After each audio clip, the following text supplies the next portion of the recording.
Today, welcome back to another Xtreme unboxing, and today we are going to unbox the Xtreme air fryer right here, and this, and I will put the specifications in the description box below. But now we're going to unbox the Xtreme Home, so I'm gonna get scissors, and let's go unbox this. Let's see what's inside. There we go. Okay, now there we go.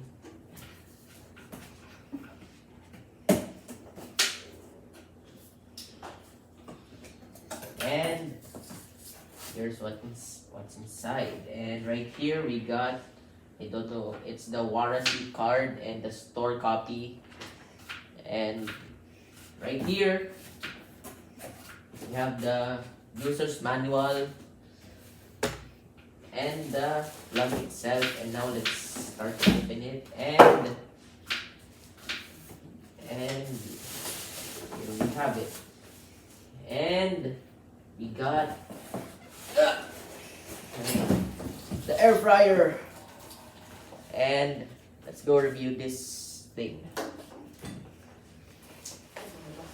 And guys, we got the air fryer open, and as you can see here, we got the details. So we got the folder, and for defrost 6 minutes 80 degrees Celsius, French fries 15 minutes 180 degrees Celsius, chicken wing 15 minutes 180 degrees Celsius, meat 9 minutes 200 degrees Celsius, shrimp 10 minutes 180 degrees Celsius, fish 30 minutes 180 degrees Celsius, for cake 9 minutes 170 degrees Celsius, and for dehydrate 4 hours 70 degrees Celsius. And right here we have the air fryer, and you can open it and you can put any food you want, but it should be raw, like the French fries, chicken, or meat.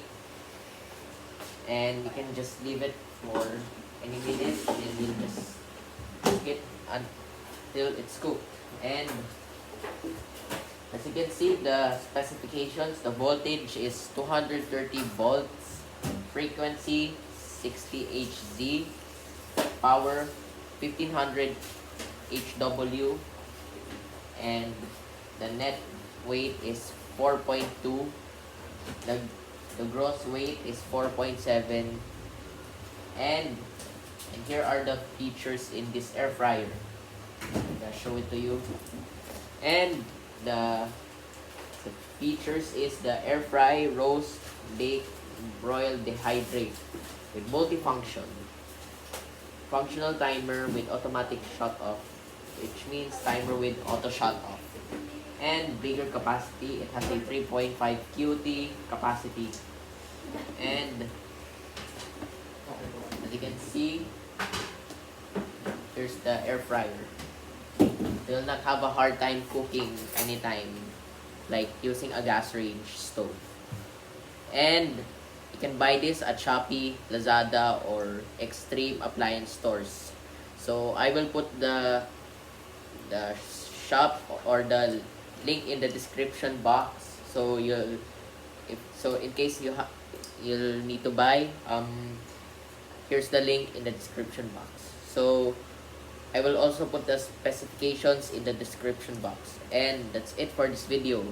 So don't forget guys to drop a big thumbs up for this video, subscribe, turn on the bell, comment, and peace.